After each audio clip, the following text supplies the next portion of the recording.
All right, hello and welcome everyone to our latest installment in our webinar series about building great companies. As always, we have a much talked about and fascinating topic to discuss today: how to build an intentional culture within your organization and how to be a culture architect. So we will dive right in and get started. Our agenda for today, first and foremost, we want to welcome everyone listening to this live or recorded. Introduce your speakers from Limeade as well in just a moment. And we'll be talking about this much discussed topic of culture. So what it is not, why it matters and the impact it has within your organization, how to be effective and intentional when building your culture, and then making this real with some true life scenarios as well. And lastly, we will end with some Q&A. So please have your questions ready. Feel free to type them into the chat box, and we will make sure to answer those time permitting when we get to our Q&A section. So my name is Nick Momlo. I'm a solution architect here at Limeade, but the person you really want to hear speak today, Dr. Laura Hamill. So thanks so much for being here, Laura. Would you like to give a quick introduction? Nick. Absolutely. Yeah, thank you so much. So hi, everybody. This is Laura Hamill. I am the Chief People Officer and the Chief Science Officer at Limeade. And my background is that I'm an organizational psychologist. So this topic of culture is especially interesting to me. It's been something, a passion of mine through really my whole career. Well, we are lucky to have you, Laura, and I know that this is a topic that you are incredibly passionate about. So I want to dive right in with kind of a tough to define question here. What is culture? Yeah, absolutely. So before we jump into that definition, what I'd love to do is just kind of make 2 points to set the stage. The first one is culture impacts everything that happens in your organization. It really sets the tone for how managers treat their employees, how leaders behave, how all your employees treat each other.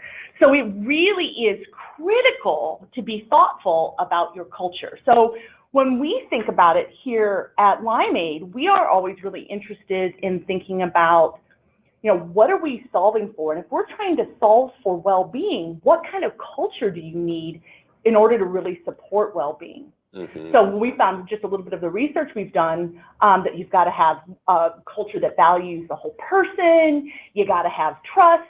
But what's important here is really getting clear about what you are solving for in your organization. What kind of culture do you need to have? One of my pet peeves is when I see HR organizations saying we are going to have a culture of well-being and a culture of learning and a culture of safety, and every department has their own culture and their own kind of emphasis on culture. And I think that's really a bummer and a missed opportunity. What we really need to think about is what is that one unified culture that we absolutely have to have in order for our business to be successful. So let's jump in then into this definition of culture. So a lot of you have seen this definition before. It's this idea of the collective values, norms, and beliefs of the organization. Really, you can think about it in terms of how things are done around here. What's important about culture is to really understand that it's not the stuff that's on the surface. I think we've moved past this a bit, but there was a time there that we all can recall when it just seemed like it was all about the coolest office space, companies that had juice bars, bringing your dog to work. All those kind of perks on the surface were what people were really thinking of when they were thinking about culture. And really, that's not what culture is. What culture is what's underneath that. Why are we doing those things? Why do we think having a juice bar is something that's important? Is it maybe that we value people, that we care about them, that we want them to be healthy, we want them to keep working here? Maybe that's true. But it's more important, I think, to be clear what is important for your organization in terms of those values, norms, and beliefs that you're trying to create. So somebody said this to me once before. It's like, you can put lipstick on a pig, which is what sometimes you can think of doing when you have all this surface level stuff. It's a cuter pig, but it's still a pig, right? What's important is getting to the stuff that matters. Right? How you really try to, create those norms that happen, those things that happen in a conference room when people are interacting with each other, when an employee has a one-on-one with his or her manager what happens. When you have the opportunity to just run into somebody in the hallway, do you say hi? Do you talk to them? Do you care about them? Or do you just walk by and not make eye contact? So what we're trying to get to are those things that are meaningful, the things that happen in the day-to-day work. Those perks on the surface, sure, they're good and they matter, but again, I really want to focus on the big. I want to make sure we're doing the stuff that's meaningful and that's really in the day-to-day work. Absolutely, and that's so interesting that you bring that up, because that's actually something, I've thought a lot about when speaking to different organizations in this field, and I get the privilege of communicating with different brands, different companies, very well known all across the U.S. And it seems like oftentimes when speaking to those leaders and asking them to tell me about their culture, that we will get those examples like, well, we have a take your pet to work policy, and that juice bar that you mentioned, or yoga with goats every Wednesdays, or whatever it is. And that really seems like more benefits or perks or even quirks within an organization rather than the culture. So it's interesting to hear that distinction. Completely. And I just have here a couple of examples. These are cultural attributes. They're just examples. There's a lot more than this. But if you think about it, think about these things like, is your organization, does it tend to be more cold or more caring? Does it tend to be more hierarchical or pretty flat in terms of power? Is it secretive or honest? Those are the things that are much deeper, that get to much more meaning and really impact what it feels like to work there more than yoga and goats. So we really care a lot about culture because it tells our employees how to behave. So this culture, these norms and these values that every organization has, whether or not you're intentional about them, whether or not they're the right ones is a good question. But every organization has norms and values. And they're so strong that they impact the decisions that employees make. So little decisions they make, little choices in how to behave are all influenced by the culture. It really tells people what they're supposed to do and what's acceptable. And this is especially interesting to me and really salient when an employee is new to the organization. This is when they haven't already been part of this culture and they come into it and they hit it. It hits them in the face in a lot of cases. They run up against real things that they didn't know they were supposed to do. So maybe whether it's okay to speak up at a company meeting, or how they're supposed to interact with people who are in positions of power, or whether it's okay to try new things or suggest new things. Those new employees are going to hit that really hard when they first start in your organization. And so what's kind of interesting to me, or kind of amazing about this whole thing, is after a while, though, it doesn't stand out, right? It just becomes the way we do things. You don't even see it. You don't even realize it. It's just the way it happens. But when you're a new employee, it's really kind of in your face.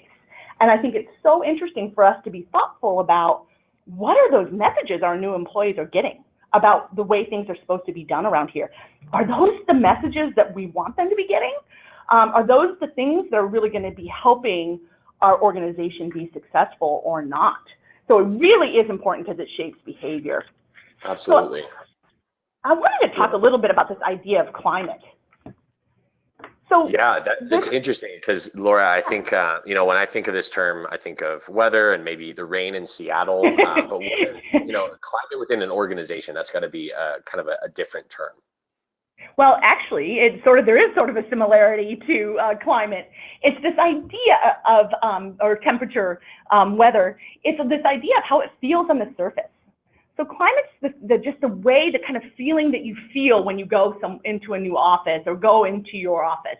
How does it feel? It can vary a little bit by location, and managers really have a big influence on these kinds of things. What we also know that goes hand in hand with that is culture. And culture is why it feels the way it feels. So I'd like to use just an easy example of that office example I was referring to. If you walked into a new office that you've never been in before, and you notice all around you that it feels really busy, really frenetic. There's a lot of things going on. There's a lot of energy, but it's hard to know if it's good or if it's bad. So what that feeling is, that's climate. But why it feels that way is culture. So it might be, the reason why could be something like, there's a bunch of innovation happening. There's a bunch of really positive, exciting things that are happening with customers, and it does feel kind of more positive. That could be why it feels that way, but it also could just be just as much on the other end of the continuum. Something really bad happened. There have inefficient kind of processes. There are different issues that maybe they're having with their customers. So there can be lots of different reasons why an organization feels the way it feels. So that's why it's really important for us to understand the difference between climate and culture. And just to give an example of this, if you were really trying to boost engagement in your culture, if you knew that employee engagement was something that mattered a lot to your company, you could think of it at the climate level, which could be things like giving people more autonomy in the work, having them make their own decisions, making sure the work's meaningful, more feedback, more support, right? Those are things that are mostly driven by managers, and that matters a lot. But the culture has to be in line with that. So you can just think about, gosh, if we're going to have autonomy and going to let people make a lot of decisions about their work, man, oh man, there better be trust in the organization. Or if you're going to be giving feedback and thinking that feedback is an important part of engagement, which it is, you got to have openness and truth-telling as part of your culture. So it's really important to align the stuff that kind of happens at the manager level, kind of in that climate, with the underlying values and norms and beliefs of the company. Sure. So if I walk into an organization and I see everyone smiling, happy, that might be the climate for that particular day, but not necessarily the culture of the organization overall. That's exactly right. Culture's just, you got to get into it. You have to experience it. You have to get into the underlying reasons why that's happening, the norms and values and beliefs that take a little bit of time to figure out. They're just not the stuff that are the things that are on the surface. So another really important point, and I know people have heard this idea before of like culture eats strategy for breakfast, right? Your culture really needs to be aligned with your people and business strategy. The reason why, remember, culture tells people how to behave. So if our culture is telling people how to behave and we know that we have this outcome we're trying to achieve, we want those things to all be aligned. So there's some, you can think of some examples of this. I worked with an insurance company who decided they really had to focus more on innovation. They needed to create a lot more of innovative products.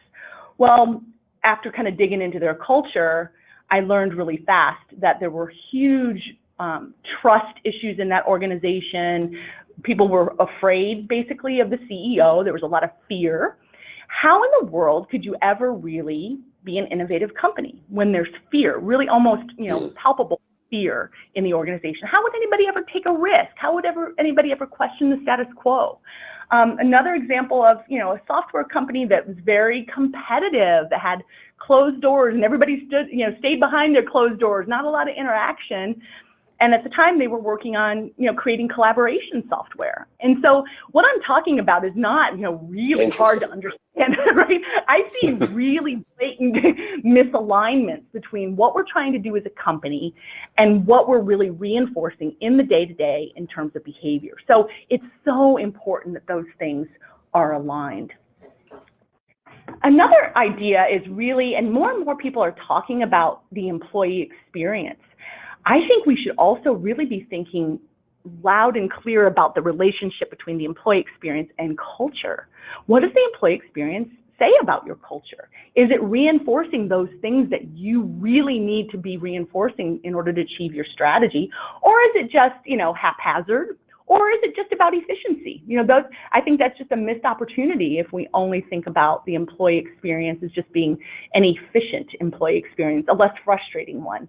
What can we do to really reinforce our culture through the employee experience? So how do you do all this? Hopefully this sounds good to people, interesting to people. How do you do this? One of the kind of basic ideas is that I just hope people kind of understand from this is you got to be intentional about culture. Any group of people who is together for any length of time working on some sort of shared goals, there are going to be a set of values, norms, and beliefs that you have. So do you want to just let it happen? Just let it, kind of roll and be shaped by random events? or do you want to architect it? And we believe that you can be proactive and intentional about your culture. So how might you do this? So of course, anything that's really important to do is a lot of times hard to do. It's not easy. It takes time. It's also kind of an ongoing process. It's one of those things that you're never done with. It never ends, unfortunately. But you can think about how you operationalize your culture. So something that you think of as kind of amorphous, hard to get your hands around, there are approaches you can take to be really intentional. And so this model on this page just tries to show you a little bit about an approach we've taken at Limeade around our culture. So there are quite a few circles here. I'm not going to go through all of them, but I'll just maybe highlight a couple of them. The first idea is that you got to decide that you want to be intentional about your culture. You have to create a shared vision. You have to really figure out why and what you're solving for. So are you solving for, being a customer-centric organization? Are you solving for innovation? Are you solving for some other aspect that matters to your company? That's really important. The next thing that you got to do is you got to create clear behaviors, behavioral expectations for your employees, managers, and leaders. This is really key, and I see a lot of organizations skip this step.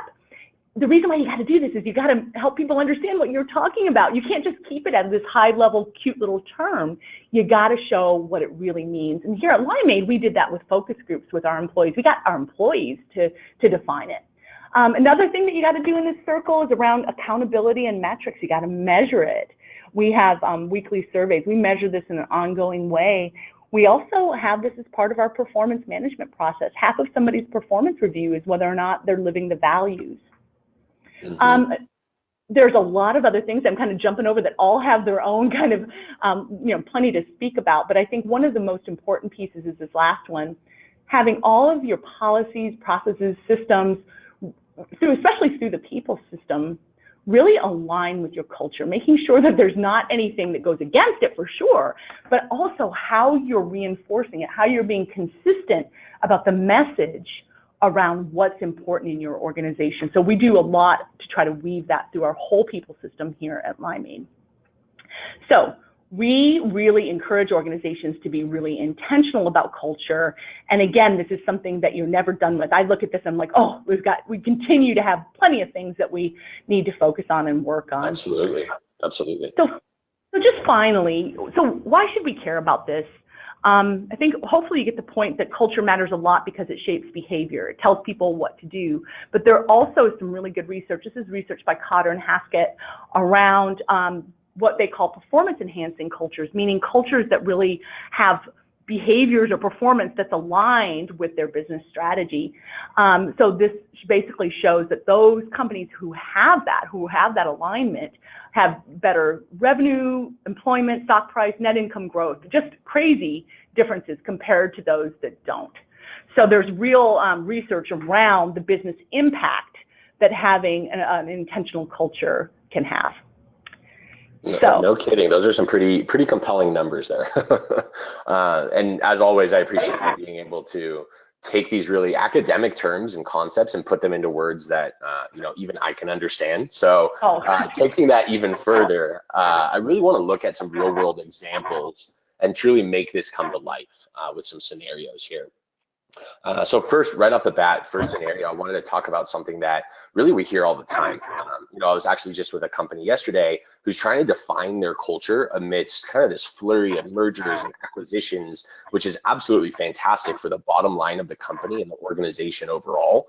But it can really be so difficult to create that cohesive culture when you have that mixture of long tenured employees and recent acquisitions. And we've spoken to a lot of different companies who are putting effort into communication to those employees, maybe rather than emphasizing that culture building. So as our first scenario here, can you talk a little bit about what role communication plays relative to culture? Yeah, absolutely. It's huge, right? It was one of the little circles in my intentional culture circle in the previous slide. It's a huge part of this whole thing. The thing is, though, what are you communicating, right? I think being really clear about the culture that you really need to have and what that looks like that making sure we're consistently communicating that, frequently communicating that is a really big part of being intentional about your culture. So communication and culture really go hand in hand. And you can just think about, on kind of another level, having a lot of communication, frequent communication, really helps to build trust. And a lot of organizations want to have trust as a really important, it's kind of a key part of the culture they aspire to have. So regular communication is really trust building in so many ways. So I think that they really do go hand in hand, and it's interesting, right? Because this is another example of how we have to break down silos. Sometimes there's a internal communications function that might not sit with HR or near HR. Those two functions have to work really closely together in order to make sure that this gets communicated. And as you said, the acquisition scenario is a perfect example of how hard this can be, because there's so much that needs to be, brought together. So one other part of this is the leaders. I think many of us know leaders are critical to culture. In fact, you could think of them as they should be the chief culture officer. They really are the only ones who can we can't do this just from HR. You've got to have the CEO authentically invested in this, the mouthpiece, the person who represents this, in order for it to be really successful. It can't be thought of as an HR thing. It's really important that they are talking about it, reinforcing it, that it's their thing, in order for it to be really successful. And even when you have that, it still takes time, but it's critical to have leaders. That's incredibly helpful. I appreciate that. And now, second scenario here, another common trend that we see with a lot of our customers and organizations we speak with, the war for talent. We're here in Seattle. We're often competing for the right individuals with companies like Amazon or Microsoft or Expedia and Zillow. And we know if one of those organizations was to, say, lose a senior software engineer to the other, the cost of replacement can be upwards of $400,000. Huge bottom line impact. So what role does the culture of an organization play in hiring and retaining talent? Yeah, absolutely. It really is everything. It can have a huge impact. It can make all the difference in the world in terms of, do you have to beg people to come and work at your company, or do you have people lined up who want to come and work at your company? It's such an advantage from a recruiting and hiring perspective if your culture is known to be one that's positive for people. So it's really an important piece of this whole thing. And I really encourage organizations to think about culture as their main differentiator. I kind of wish we thought about culture more as a benefit, like a benefit that we committed to, that we have people who were managing it and thinking about how we invest in it and use it more. Sometimes I feel like many organizations kind of think about culture as an afterthought. So there's a lot more that organizations, I think, can do to really build culture, but it is everything in the talent war. It's really the differentiator, and we care so much about culture here, and we invest in it. We really spend a lot of time talking about it, and we have, our CEO talks about it all the time. It's a big piece of this. And for us, given what we do, well-being is core to our culture. We really believe that caring about people is the way that you get mutual commitment. If we care about our employees will care about us, and that's really central to this whole thing. And we want it, and it's authentic. We really feel that way. So again, culture's key to the talent war. Absolutely. All right. So lastly, here's a tough one that kind of has to deal with both of the earlier scenarios. We often hear this term culture fit, right? And at Limeade, like you just alluded to, we're really intentional with our hiring practices, making sure that individuals are the right fit for our company. But does that come at a risk for hiring people who might look, walk, and talk just like us? So I'm wondering your thoughts on how we still make sure that there's autonomy and diversity when we hire for that culture fit. Yeah, completely. For us, it's really about this deep connection to our mission and our values, people who just feel it, that they want to be a part of that, really willingness and desire to live that kind of life that's very values focused. So for us, it's just really important to emphasize how we want people to be with each other, but also at the same time saying it's not about us all looking the same, having the same backgrounds, thinking about things in exactly the same ways. We kind of think about our values as guideposts around how we want to be with each other and treat each other. So we do use an interview guide that we created around our values to help people really see that and understand, can we find people who want to be part of this, but we care so much about getting diverse candidates, people who have different points of view, and really focusing on creating an inclusive workplace where people feel like a sense of community here, connectedness, belongingness, that they feel like they're really valued and welcomed here. So I think it's dangerous for, in some organizations to just try to think about hiring people who are just like the people who are already here. We want to be values-based, but we also want to be very diverse and inclusive. Sure. So as always, incredibly insightful. I really appreciate you taking the time to make this real for myself and for our listeners. So in summation, if you had to give us a couple key takeaways from our discussion today, what would those be? What are the most important themes from our discussion? Right. Thanks, Nick. The first one I'd just say is the definition of culture. Really try to get into, this is the values and norms and beliefs, what's underlying. It's how things are done around here. And it's different from climate. It's different from the stuff that happens on the surface. And both of those matter, but they really need to be aligned with each other. And then finally, because culture drives behavior and it's so important to organizational success, I really encourage organizations to think about architecting their cultures. Don't just let it happen to you. Be intentional about it. Be proactive about it. Yeah, I love what you said earlier. Culture is what makes people act in a certain way within an organization. That's a really interesting way to think about it. And so with that, I know we have a very meaty topic and questions are already rolling in. So we will open this up to you, the listeners. First question, Laura, how do you provide incentives for culture architects, especially if this is a new concept within a company? That's so interesting. I never would put those two concepts together. Incentives. I guess you could think about it more broadly. So what I would say is, we've done this here. We have what we call culture keepers. So we have people who are part of our interview loops who are really thinking about the whole picture of our culture and how somebody would fit with that. And so what's been so funny is that people want to do that. They think of it as kind of, a privilege in some ways. And so we haven't had to really incent people to do it, interestingly enough. So I would very much discourage using any kind of external incentives. Instead, maybe if it feels like it's hard to do, maybe I'd encourage, visibility, social recognition of people who are doing it, showing maybe some of the things that they do, how they really are role models for the culture, and maybe, showcasing them in a blog for the company or something like that. I would definitely think more about intrinsic rewards or motivation, and not extrinsic.